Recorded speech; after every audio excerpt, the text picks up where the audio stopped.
Hey, ¿qué tal, chicos? ¿Cómo están? Pues bueno, vamos a continuar con la clase de hernia discal y nos habíamos quedado en esta diapositiva que nos hablaba sobre ventana óptima del entrenamiento o, perdón, o más bien ya habíamos dejado de lado un poquito sobre si la hernia era solamente un mero proceso degenerativo o y ya habíamos visto que conlleva también un proceso inflamatorio. Ahora, ¿a qué se refiere esto de ventana óptima de entrenamiento? Si nosotros tenemos a un paciente que levanta cargas altas o que practica CrossFit o powerlifting o levantamiento de pesas, y resulta que alguna de estas personas tiene una hernia discal, ¿cuál es? ¿Será bueno, será malo trabajar con ellas? El ejercicio, sí, ¿no? Pues bueno, todo eso va a depender esencialmente del ejercicio, de las posturas mantenidas, del riesgo de ejercicio que sí, o cuando se refiere a grado de ejercicio de riesgo hay ciertos ejercicios que van a aumentar la presión intradiscal, así que esos ejercicios momentáneamente deberíamos de evitarlos. Va a depender de las repeticiones, y va a depender esencialmente de las series que nosotros hagamos en ese paciente. Pero bueno, lo importante a saber es que a pesar de que un paciente que practica halterofilia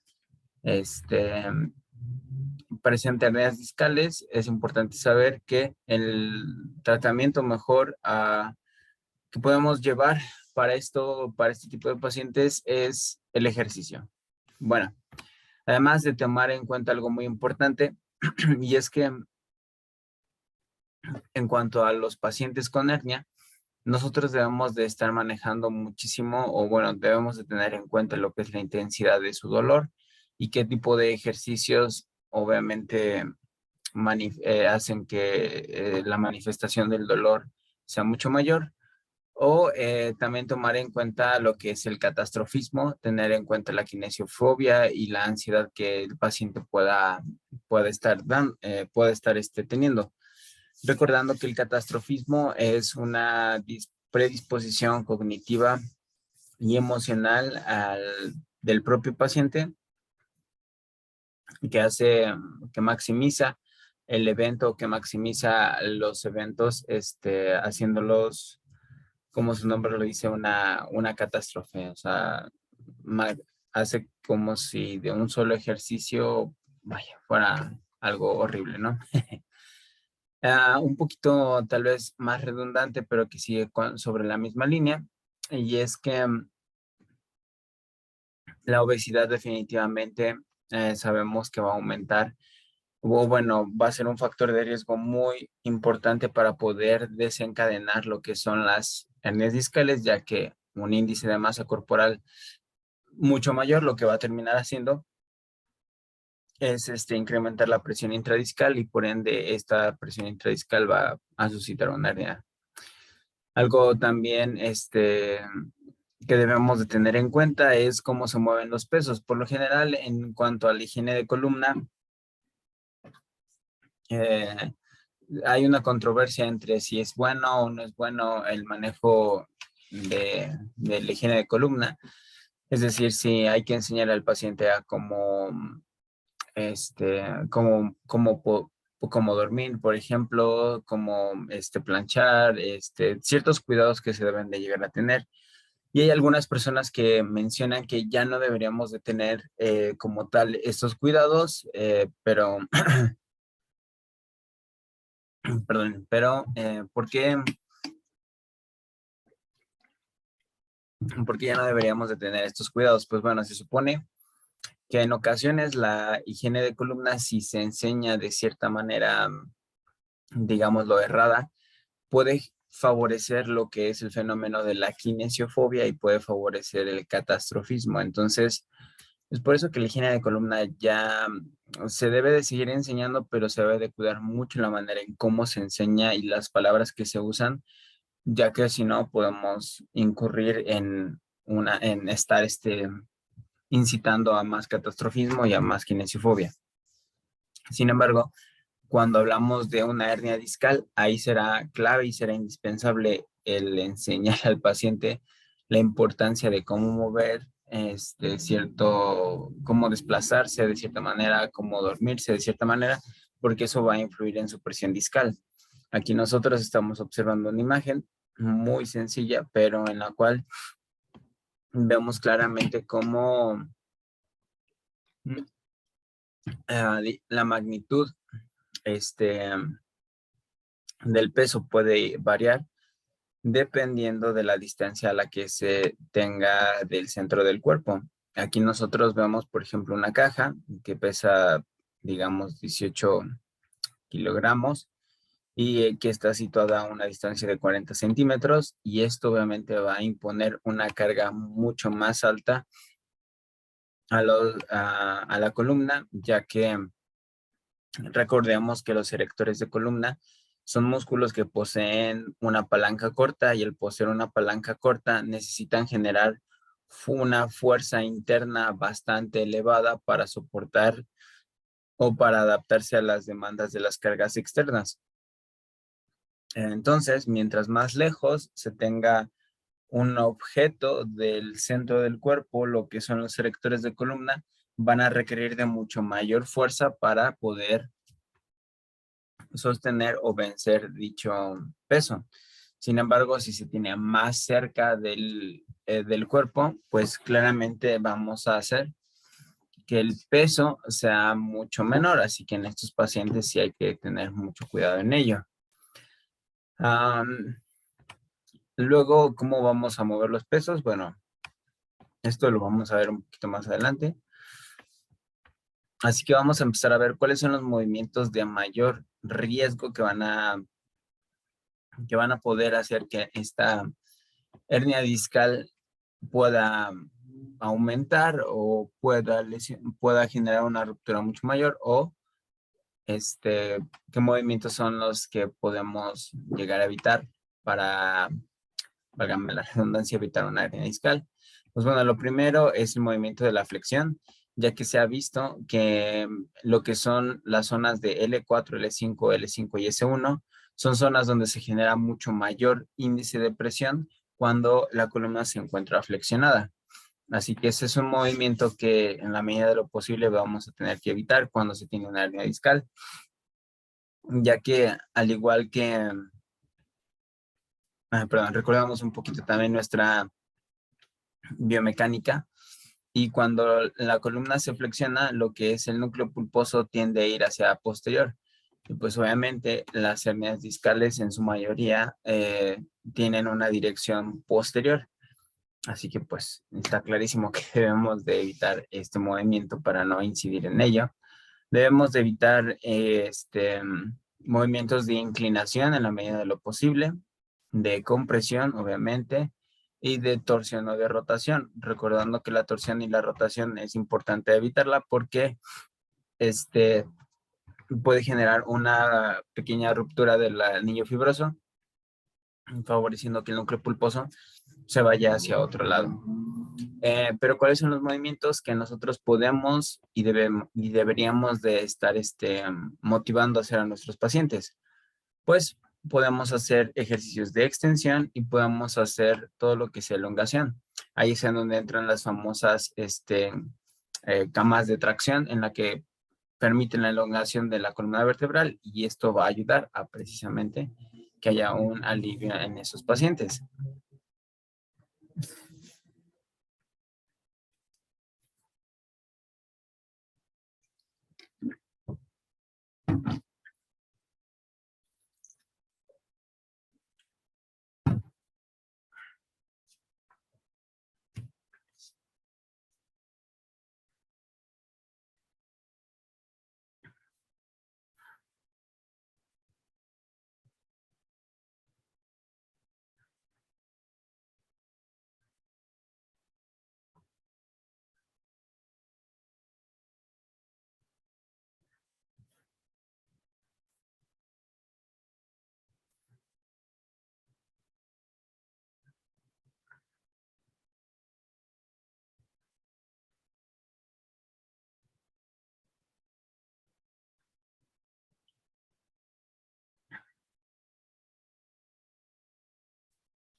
Así que pues bueno, se me fue la diapositiva, perdonen. Hasta acá. Perdonen. Ahí está. Ahora sí. Lo que es la maniobra de Valsalva es una maniobra que me va a poder permitir dispersar las cargas, así que nosotros en nuestros pacientes vamos a poder prescribir o vamos a poder enseñarle esta maniobra de Valsalva para poder ayudar a una mejor distribución de la carga.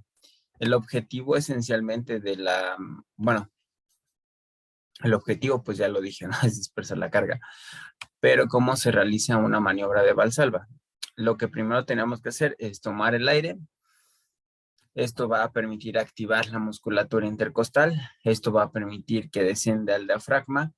Va a crear una presión intraabdominal y de esta manera vamos a generar una activación de la rigidez abdominal que a su vez va a activar la fascia toracolumbar, aumentando la estabilidad sacroiliaca. Entonces solamente es meto aire y en ese momento mantengo la inspiración y realizo el movimiento. En este caso, digamos que tenemos que hacer una sentadilla y lo que voy a hacer es inspirar y mientras inspiro estoy descendiendo y ascendiendo en la sentadilla.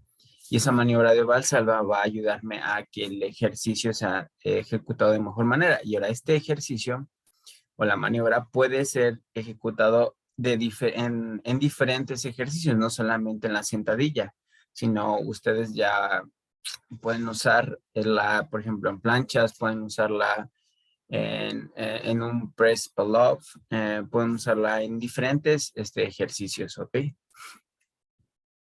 Bien, ahora, ¿cuáles son factores de riesgo que pueden desencadenar una hernia discal? Y es muy importante tomarlo en cuenta.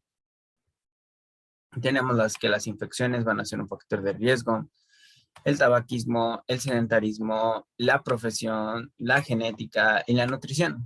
Así que de aquí en adelante no podemos echarle la culpa a una sola cosa, sino que cuando lleguen a nosotros nuestros pacientes y nos digan, es que el doctor me dijo que tal vez por mis malas posturas estoy teniendo la hernia discal, realmente tenemos que poner un poquito en duda esa afirmación porque hay muchas cosas que pudieron haber interferido para que la hernia se disparara y no necesariamente una sola cosa.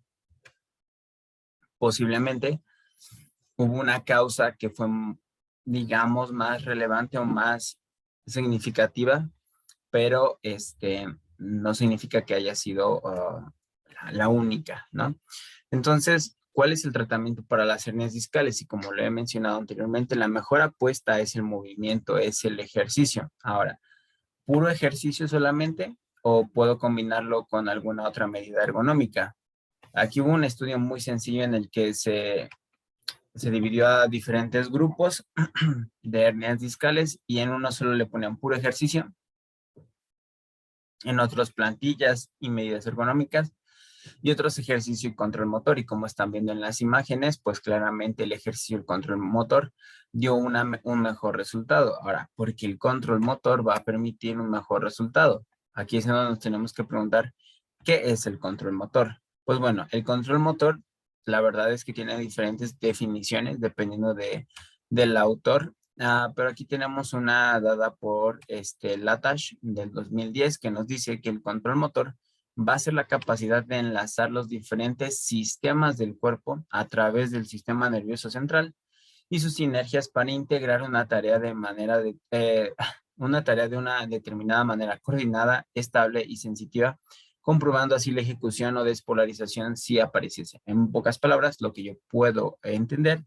es que el control motor va a ser esta capacidad que va a tener el cuerpo para poder coordinarse y estar comprobando que el movimiento se está dando de una manera o una secuencia deseada y de esa forma se genera un control. Ahora, eh, ¿cómo es esto del control motor? Bueno, el control motor tiene tres fases o para que nosotros, por ejemplo, aprendamos un movimiento, tiene que atravesar por 3 estadios. El primero es un estadio cognitivo, el segundo es asociativo y el tercero es autónomo. Y yo espero que con esto también podamos entender mucho mejor qué es el control motor. Pues bueno, en la primera fase del control motor, que es cognitivo, es cuando el movimiento se hace de manera, digamos, pensante o se hace de manera consciente, donde se hace de manera delicada, donde hay una corrección constante de parte del sistema nervioso debido a las aferencias que están entrando. Un ejemplo de esto muy sencillo es cuando aprendemos a manejar. Cuando aprendemos a manejar la primera vez, sobre todo si es estándar, estamos de acuerdo que hay que aprender a meter clutch, a sacar el clutch, a frenar, a meter velocidades, regresar velocidades, estacionarse, en fin. Entonces, en la primera semana, o incluso sí, en la primera semana de nuestro aprendizaje a manejar, eh, estamos al pendiente del clutch, estamos al pendiente de qué tan profundo lo estoy metiendo, qué tan rápido estoy metiendo el acelerador, el freno. Entonces, el mismo cerebro está coordinando cierta tarea a través de una comprobación constante de las aferencias sensitivas y está haciendo correcciones.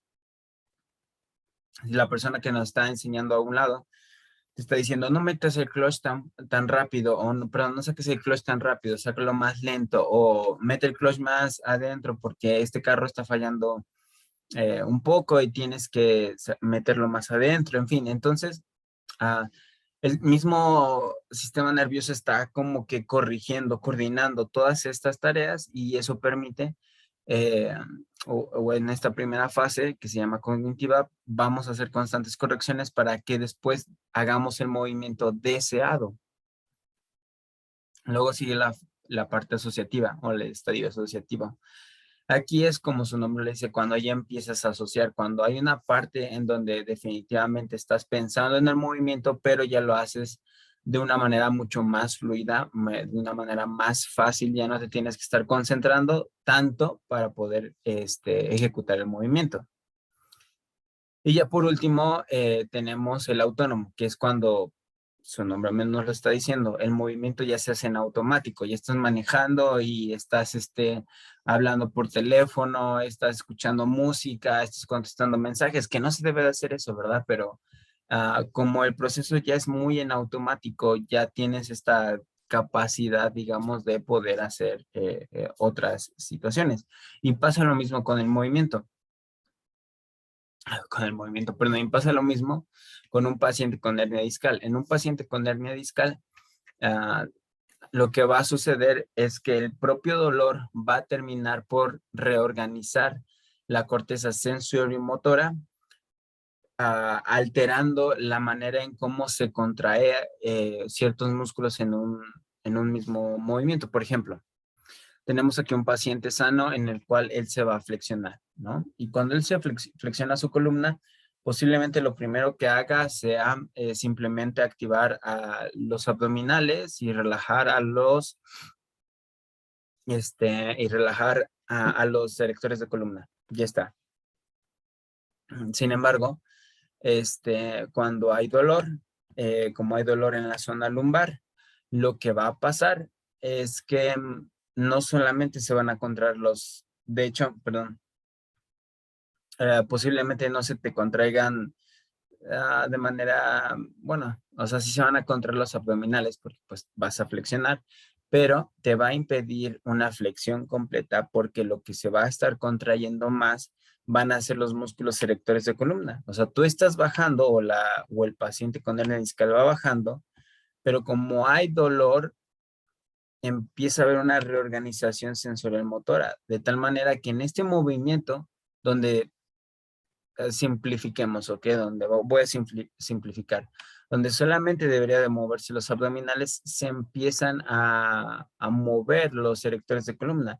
Y claramente si se mueven los erectores de columna, no te van a permitir una flexión completa, sino que te van a limitar y te vas a mover como en grane. Así que el dolor hace una reorganización y al reorganizar esta actividad va a permitir que unos músculos se contraigan de manera preferencial. Esta propia preferencia de activación que me va a generar fatiga muscular, y si hay fatiga muscular, lo que puede hacer es que me puede ayudar a que haya una degeneración de disco. ¿Por qué? Porque el músculo lo que va a permitir hacer es proteger a la columna vertebral de excesos de carga, pero como el músculo ya se encuentra fatigado, no va a tener esa capacidad para proteger a mi columna, y por ende toda la carga va a recaer sobre el propio disco intervertebral. Entonces es por eso que nosotros tenemos que aprender a hacer ejercicios de control motor para que podamos ayudar a reorganizar a esta corteza cerebral. Entonces, y esta imagen me gusta muchísimo. Bueno, toda esta diapositiva me gusta mucho. ¿Por qué?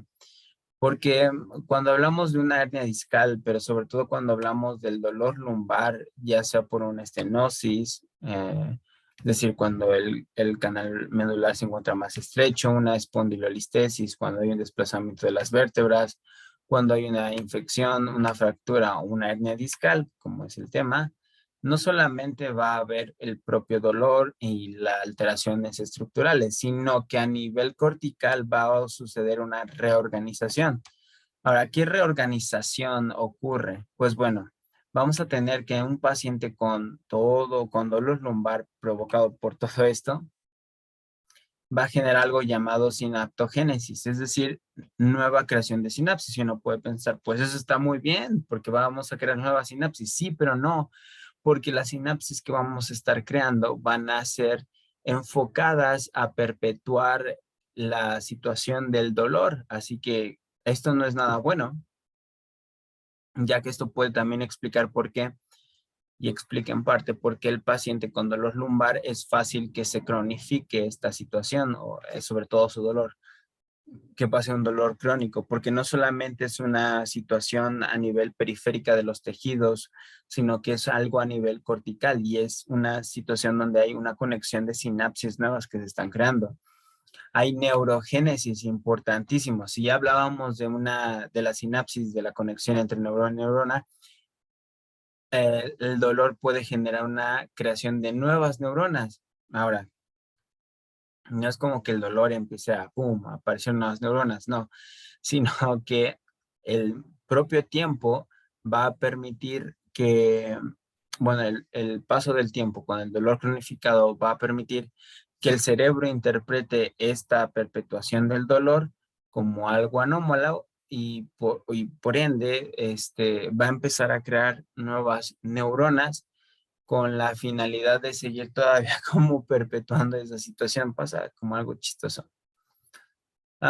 Y luego tenemos la inflamación celular.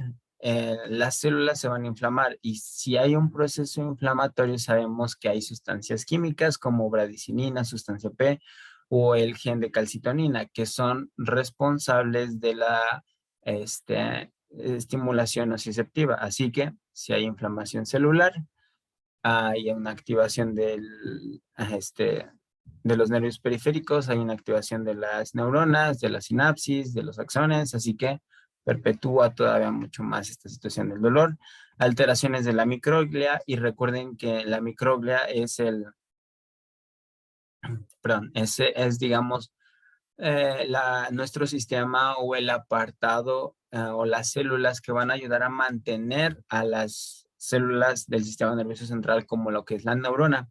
Así que si mis células de sostén, como la microglia, no están ayudándome a limpiar, no me están ayudando a regenerar estas neuronas, pues lo que va a pasar es que se empiezan a acumular muchos desechos metabólicos que también pueden estar perpetuando la situación del dolor.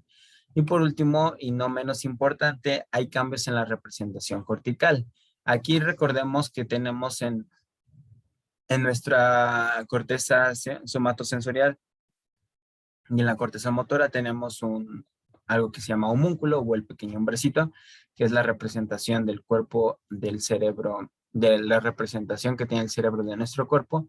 Y pues recordemos que está deforme esta representación. Tenemos una cabezota, o bueno, el cerebro nos ve con una cabezota, unas manos enormes y unos pies enormes.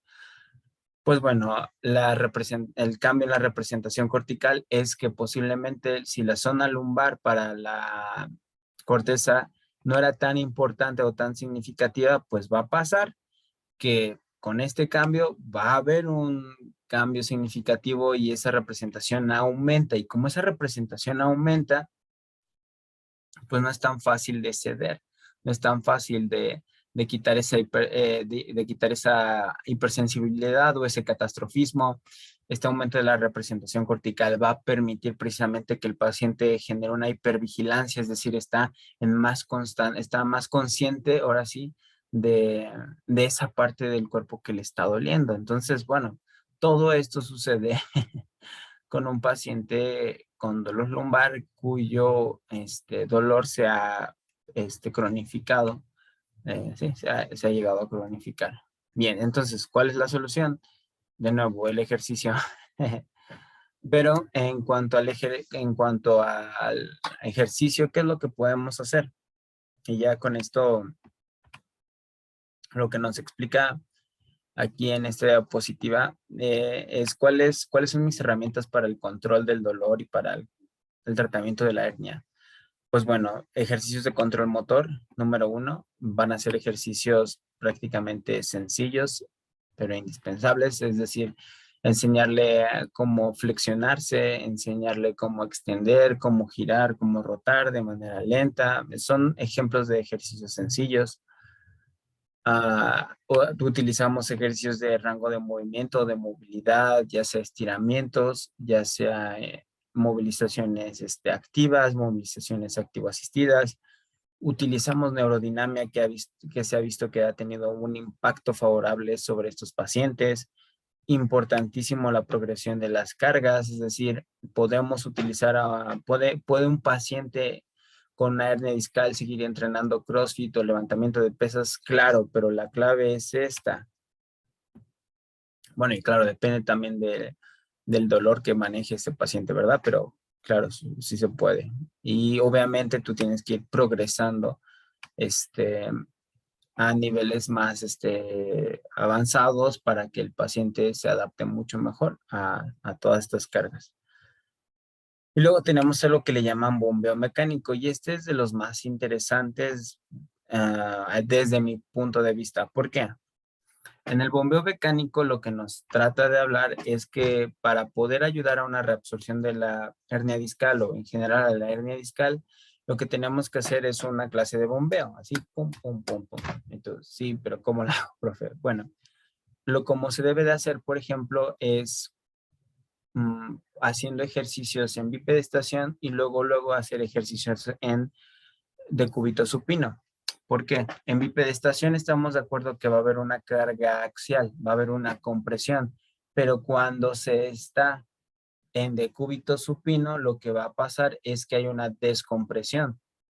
Y si a eso lo vuelvo, por ejemplo, hago un ejercicio de sentadillas, que es un ejercicio en posición vertical, y luego hago un ejercicio, por ejemplo, acostado de puente, digamos, o hago un ejercicio simplemente de flexionar las rodillas, flexionar la cadera y hacer giros, hacer como una clase de Williams, por ejemplo, o hacemos Williams, digamos.